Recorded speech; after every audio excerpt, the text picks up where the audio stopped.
Hello dear students, ఎవరైతే 10th క్లాస్కి సంబంధించి సప్లిమెంటరీ ఎగ్జామినేషన్స్ రాయబోతున్నారో సో అలాంటి విద్యార్థులకి మన బ్యాక్లాగ్స్ బాబాయ్ యూట్యూబ్ ఛానల్ తరఫు నుంచి కొద్ది గొప్ప సహాయం చేద్దాం అన్న ఉద్దేశంతో సో మీరు సప్లిమెంటరీ ఎగ్జామినేషన్కి ఏమేమి ప్రిపేర్ కావాలి అనేవి రీసెంట్గా గవర్నమెంట్ వాళ్ళు మనకి ఒక యాక్షన్ ప్లాన్ రిలీజ్ చేయడం జరిగింది. సో అది నేను మీకు జస్ట్ ఎక్స్ప్లెయిన్ చేస్తూ, అంటే మీకు ఏదో ఒక పీడిఎఫ్ రూపంలో కానీ లేదంటే జస్ట్ ఏదన్నా మెసేజ్ రూపంలో కానీ మీకు పెట్టేసేయచ్చు, కానీ ఒక ప్లానింగ్ అనేది మనకి తెలియదు కదా. మీకు ఆ క్వశ్చన్ నేను ఇచ్చేసాను, సో ఏ ప్రొసీజర్లో ఏ ప్లానింగ్లో వెళ్ళాలో మీకు తెలియాలి, అందుకు వీడియో, అంతే తప్ప వేరే ఉద్దేశం ఏం కాదు. అర్థమవుతుందా? సో ఒక ప్లానింగ్ అనేది ఉంది అంటే కనుక ఖచ్చితంగా మనం ఏదైనా సాధించగలుగుతాము, ఇది మాత్రం గుర్తుపెట్టుకోండి. సో మనం మన లైఫ్లో దేని గురించి అయినా కూడా మనం ఫెయిల్యూర్స్ వస్తూ ఉంటాయి, చాలామంది లైఫ్లో ఫెయిల్యూర్స్ వస్తాయి చాలా విషయాల్లో. సో మనం ఏంటంటే కృంగిపోకుండా సో దాన్ని మనం ఎలా చేజిక్కించుకోవాలి, సో తర్వాత స్టెప్ మనం ఎలా ఎక్కాలి, మళ్ళీ సక్సెస్ని ఎలా పొందుకోవాలి, సో మన దగ్గర నుంచి పారిపోయి వెళ్ళిపోయినటువంటి సక్సెస్ని మళ్ళీ మనం ఎలా లాక్కోవాలి, ఇలా అన్ని విషయాలకి కూడా ప్లానింగ్ అనేది ప్రాముఖ్యమైనటువంటి పాత్ర పోషిస్తుంది. సో మీకు కూడా అంతే. సో ఇప్పుడు మనము సబ్జెక్ట్ ఉండిపోయింది అంటే మనం ఏమి దిగులు పడాల్సిన అవసరం లేదు. మనకు మంచి అవకాశం ఒకటి ఉంది, సప్లిమెంటరీ రూపంలో మళ్ళీ నిన్ను నిరూపించుకునే ఒక అవకాశం భగవంతుడు ఇచ్చాడు. కాబట్టి ఒక ప్లానింగ్ అనేది పెర్ఫెక్ట్గా ఉండాలి. సో నువ్వు నీ ప్రిపరేషన్ స్టార్ట్ చేసేటప్పుడు ఒకటే, సో నేను చేయగలను, ఐ కెన్ డూ ఇట్ అనే ఆత్మవిశ్వాసంతో నువ్వు ఉంటే గనక, అనే ఒక కాన్ఫిడెన్స్తో నువ్వు ప్రిపరేషన్ స్టార్ట్ చేస్తే గనక నువ్వు ఖచ్చితంగా పాస్ అవ్వడం కాదు, అత్యద్భుతమైన మార్కులు నువ్వు స్కోర్ చేస్తావు సప్లిమెంటరీ ఎగ్జామినేషన్స్లో. అర్థమవుతుందా? సో నేను నీట్గా ఎక్స్ప్లెయిన్ చేస్తాను అసలు ఏమేమి చదువుకోవాలి ఫస్ట్ అని చెప్పేసి, తద్వారా మనము ఏం చేయాలి, ఎలా ప్రిపేర్ అవ్వాలనేది నేను మాట్లాడతాను లాస్ట్లో, ఓకేనా? సో ఫస్ట్ మనకి గ్రామర్ అనేది ఉంది, ఇంచుమించుగా 32 మార్కులకి గ్రామర్ వస్తుంది. సో 32 మార్కుల గ్రామర్లో కూడా ఎటు కాకపోయినా మనం మినిమం ప్రిపేర్ అయితే 10 నుంచి 15 ఖచ్చితంగా స్కోర్ చేయొచ్చు. మినిమం ఈజియెస్ట్ టాపిక్స్ ప్రిపేర్ అయ్యి వెళ్తే 10 నుంచి 15 మార్కులు స్కోర్ చేయొచ్చు. ఎంత డల్లర్వైనా కూడా నువ్వేం ఇబ్బంది పడాల్సిన అవసరం లేదు. ప్రకృతి వికృతులు ఉన్నాయి, అలాంటివి వాక్యాలు రకాలు ఉన్నాయి, ఇలాంటివన్నీ ఈజియెస్ట్ అన్నీ కూడా. సో వ్యతిరేక పదం మనల్ని గుర్తించమంటాడు, ఇలాంటివి కానీ ఏదైనా కూడా నువ్వు ఛందస్సు కూడా చేయొచ్చు. ఒక రకంగా చేయాలంటే మన టాపిక్స్ అన్నీ ఉన్నాయి కాబట్టి. సో ఈజీగా ఒక 10 నుంచి 15 మార్కులు అయితే ఖచ్చితంగా స్కోర్ చేసే అవకాశం లేకపోలేదు, ఓకేనా? గ్రామర్కి సంబంధించి అది, అందులో ఇంపార్టెంట్ అంటూ ఏముండదు, మనం టాపిక్ ప్రిపేర్ అవ్వడమే, ఓకేనా? సో ఇటు వచ్చి థియరీ, మనకి థియరీ వచ్చేసి సో అది ఒక 10 మార్కులు 15 మార్కుల వరకు ప్రిపేర్ అవ్వండి గ్రామర్ అనేది. లేదు సార్ నేను ఫుల్ ఫ్లెజ్డ్గా ప్రిపేర్ అవ్వగలుగుతాను అంటే వెల్ అండ్ గుడ్, 32 మార్కులకి ప్రిపేర్ అవ్వండి. సో తర్వాత థియరీకి వచ్చేస్తే కనుక మనకి ఫస్ట్ పరిచిత పద్యం ఉంటుంది. సో పరిచిత గద్యం అనేది కొంచెం నీకు చదవడం వస్తే ఈజీగా ఆన్సర్ చేయొచ్చు, ఎందుకంటే అందులోనే ఆన్సర్ ఉంటుంది కాబట్టి. సో ఒక గద్యం ఇస్తాడు, ఒక పారాగ్రాఫ్ ఇస్తాడు, అందులోనే ఆన్సర్స్ ఉంటాయి. మనం కొంచెం చదవడం ప్రాక్టీస్ చేస్తే సరిపోతుంది, ఖచ్చితంగా 8 మార్కులు అందులో కూడా నువ్వు సొంతం చేసుకోవచ్చు.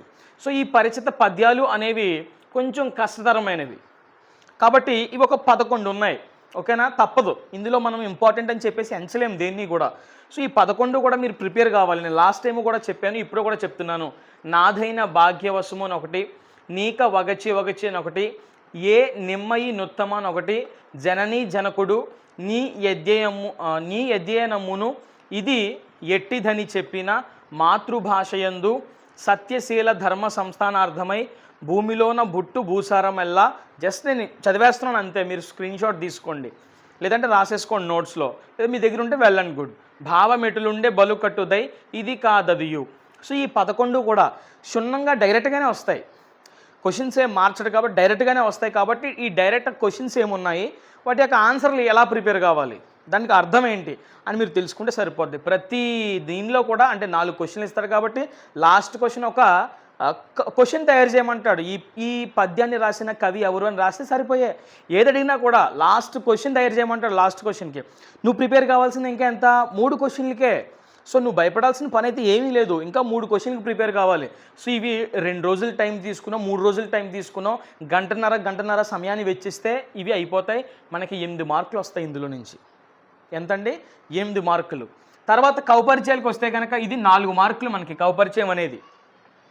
ప్రత్యక్ష దైవాలు పాఠ్యభాగంలో ఉండే కవి గురించి చదవాలి, జలియన్ వాలాబాగ్ పాఠ్యభాగం యొక్క కవి గురించి చదవాలి, ప్రకృతి సందేశం పాఠ్యభాగ కవి గురించి, రాజధర్మం కవి గురించి, యుద్ధ విజేత కవి గురించి. ఎన్నో లేవు, జస్ట్ 5 గురించి చదువుకుంటే నీకు ఖచ్చితంగా ఎన్ని మార్కులు వస్తున్నాయి? 4 మార్కులు వస్తున్నాయి. సో 5 గురించి నువ్వు చదువుకుంటే ఎన్ని మార్కులు వస్తున్నాయి? 4 వస్తున్నాయి. ఓకేనా? ఏం కష్టం కాదు, నువ్వు అనుకుంటే సాధ్యం. తెలుగుకి రోజుకి ఇంత సమయం చదువుకోవాలని పెట్టుకో. సో ఖచ్చితంగా చదివేసే అంతే. ఓకేనా? ఖచ్చితంగా పాస్ అవుతారు, ఏం భయపడాల్సిన పని లేదు. 100% టెన్షన్ వదిలేయండి, నీట్గా ఒక ప్రిపరేషన్ ప్లాన్ వేసుకుని నీట్గా చదవండి, ఖచ్చితంగా పాస్ అవుతారు, ఏం భయపడవద్దు. సో ఇక్కడ ఇవి చదువుకుంటే సరిపోద్దండి మీకు, మళ్ళీ కవపరిచయాలు ఇంకేం టచ్ చేయాల్సిన అవసరం లేదు. సో ప్రక్రియలు కూడా కథ, కథానిక, వ్యాసం, నాటకం, కన్యాశుల్కం, నేపథ్యం. ఇక్కడ 4 ఉన్నాయి. ఇవి కూడా పెద్ద ఇబ్బంది పెట్టే ఏరియా కాదు, 4 ఉన్నాయి. ఈ 4 చదువుకుంటే ఒకటి వచ్చేస్తుంది. మెయిన్ కథానిక అనేది చాలా ఇంపార్టెంట్, ఇది రావడానికి ఎక్కువ ఛాన్స్ ఉంది. కాబట్టి ఈ 4 కూడా ప్రిపేర్ కావాలి. ఈ 4 మీరు ప్రిపేర్ అయితే ఒకటి వస్తుంది. ఎన్ని మార్కులు వస్తాయి? ఇక్కడికి 4 మార్కులు వస్తాయి. అంటే ఇక్కడ 8, ఇక్కడ 4, 12 ప్లస్ 4 ఎంత? 16 మార్కుల వరకు కూడా మీరు గట్టిన అయిపోతున్నారు. సో 16 మార్కుల వరకు. సో మన గ్రామర్ ఆల్రెడీ 10, 15 పక్కన పెట్టేసేయండి, అది అదనం మనకి. అది కాకుండానే మనం పాస్కి ప్రిపేర్ కావాలి, థియరీ అంతా కూడా. సో నెక్స్ట్ వచ్చేసి పాత్ర స్వభావాలు. మనకి రామాయణం నుంచి పాత్ర స్వభావాలు అడుగుతాడు. అందులో మందర గురించి మీరు ఖచ్చితంగా చదవాలి, సుగ్రీవుడి గురించి చదవాలి, భరతుడు, మారీచుడు, విభీషణుడు, కైక, విశ్వమిత్రుడు. ఈ 7 పాత్ర స్వభావాలు కూడా మీరు చదివినట్లయితే ఖచ్చితంగా ఒకటి రావడానికి ఛాన్స్ ఉంది, 100% ఒకటి రావడానికి ఛాన్స్ ఉంది. సో ఇవి కూడా ప్రిపేర్ అవ్వండి.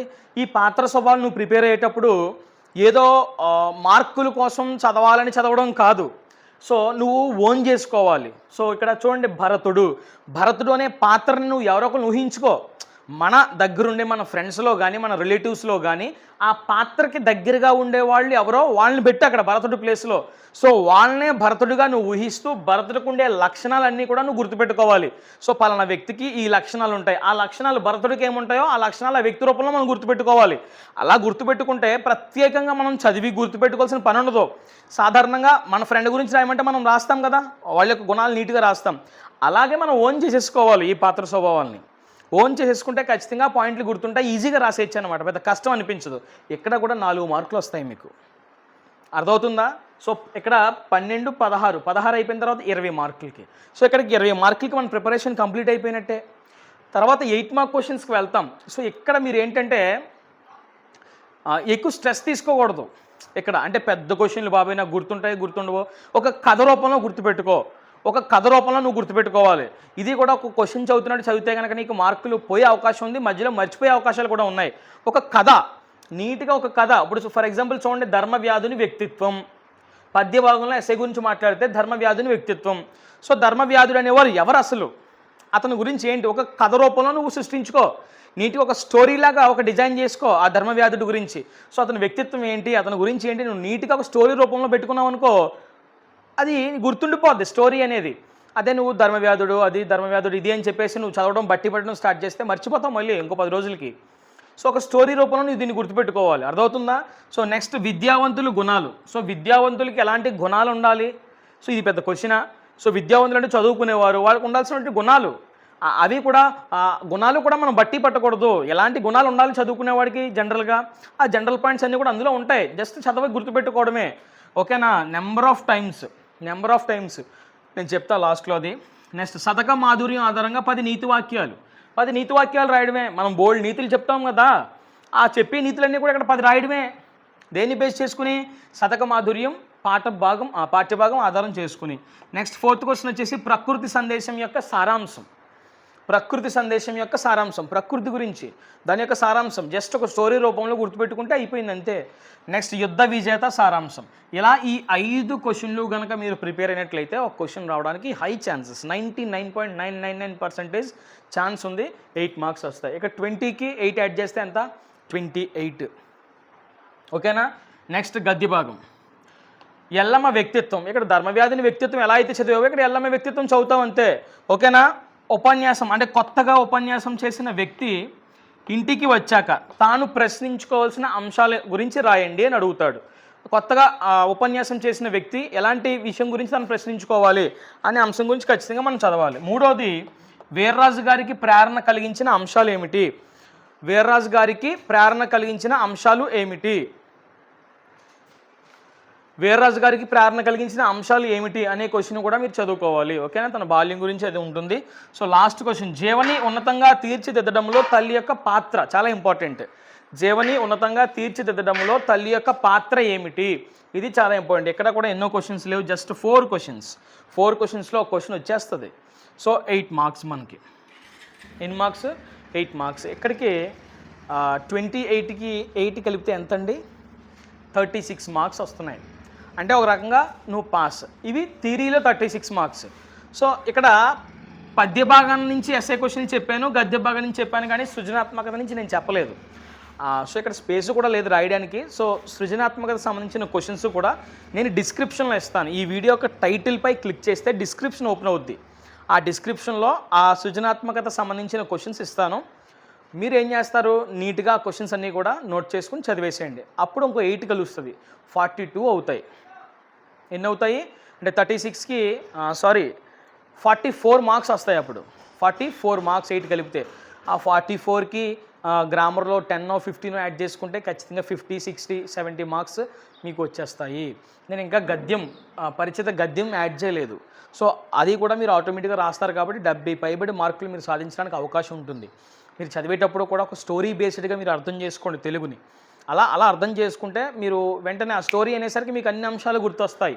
ఓకేనా. ఫర్ ఎగ్జాంపుల్ ఈరోజు నువ్వు ధర్మవ్యాధుని వ్యక్తిత్వం గురించి చదివేసావు, చూడకుండా కూడా రాసావు, చూడకుండా రాయడం కూడా అలవాటు చేసుకోండి. మీరు ఎవరికొకరికి చెప్తున్నట్టు కానీ లేదంటే దాన్ని ఎక్స్ప్లెయిన్ చేస్తున్నట్టు కానీ ఈ విధంగా మీరు ట్రై చేయాలి. ధర్మవ్యాధుని వ్యక్తిత్వం అని చెప్పేసి ఎక్స్ప్లెనేషన్ చేస్తున్నట్టుగా మీరు ఫీల్ అవ్వాలి. ఫీల్ అయ్యి మీరు అది చెప్పడం కానీ లేదంటే ఎవరికొకరికి ఎక్స్ప్లెయిన్ చేస్తున్నట్టు మీరు ఫీల్ అయ్యి ఎక్స్ప్లెయిన్ చేశారనుకోండి, ఖచ్చితంగా చిత్తకొట్టేస్తారు క్వశ్చన్ని. ఇది చదివారు, రేపు పొద్దున్న మళ్ళీ మీరు ఏం చేస్తారు, విద్యావంతులు గుణాలు అనే క్వశ్చన్ చదువుతారు. ఇది చదివే కంటే ముందు మళ్ళీ ధర్మవ్యాధుని వ్యక్తిత్వం నువ్వు మళ్ళీ ఏం చేయాలి, రివిజన్ చేయాలి. సో మళ్ళీ 3వ క్వశ్చన్కి వెళ్ళేటప్పుడు మళ్ళీ 3వ క్వశ్చన్కి వెళ్తారు. సో ధర్మవ్యాధుని వ్యక్తిత్వం ఫస్ట్ రోజు నీకు ఎంత టైం పట్టుద్ది, 30 నిమిషాలు పట్టింది అనుకో. సెకండ్ రోజు రివిజన్ చేసేటప్పుడు 15 నిమిషాలకు వచ్చేస్తుంది అవి. సో 3వ రోజు చదువుతున్నప్పుడు 10 నిమిషాల్లో నీకు సరిపోద్ది. సో ఇంకా అలా వెళ్ళే కొద్దీ కూడా వెంటనే నీకు జస్ట్ ఒక 5 మినిట్స్ లోపే నువ్వు దీన్ని రివిజన్ చేసే అంత ప్రో అయిపోతావు అనమాట. అర్థమవుతుందా? సో మీ ప్రిపరేషన్ అది అలా కొనసాగించండి. ఇందులోదొకటే అలా ప్రిపేర్ అవుతాయి కనుక ఖచ్చితంగా మోసపోతారు. ఇప్పుడు ఏదైతే అనుభవం మనకు ఎదురైందో చేదు అనుభవం, అదే చేదు అనుభవం మళ్ళీ ఎదురవుతుంది అలా ప్రిపేర్ అవుతాయి. అలా వద్దు, పెట్టుకోండి కవి పరిచయాలను పెట్టుకోండి. 4 మార్కులు నీ టార్గెట్. ఎన్ని రోజులు పెట్టుకుంటావు పెట్టుకో, 2 రోజులా 3 రోజులా పెట్టుకో. సో నువ్వు టైం అడ్జస్ట్ చేసుకోవాలి కూడా. నీకు ఇష్టం వచ్చిన రోజులు పెట్టుకోకూడదు, టైం తక్కువ ఉంది కాబట్టి. కవి పరిచయాలని క్లియర్ చేయి, అప్పుడు నీకు 4 మార్కులు నీ జేబులో ఉన్నట్టు.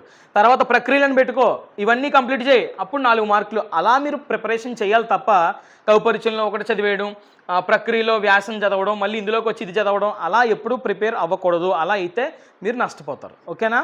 సో ఐ హోప్ మీ అందరికీ అర్థమైంది అనుకుంటాను. సో మీరు జాగ్రత్తగా వీడియో అంతా కూడా చూశారు.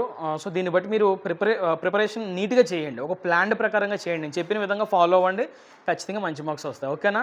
ఒకవేళ మన ఛానల్ మీరు ఇంకా సబ్స్క్రైబ్ చేసుకోకపోతే సబ్స్క్రైబ్ చేసుకోండి. బెల్ ఐకాన్పై కూడా క్లిక్ చేసి ఎవరైనా తెలుగు సబ్జెక్ట్ ఫెయిల్ అయినటువంటి స్టూడెంట్స్ ఉంటే, సప్లిమెంటరీ రాయబోతున్నటువంటి విద్యార్థులందరికీ కూడా ఈ వీడియోని కూడా షేర్ చేయండి. ఓకేనా. Thank you very much.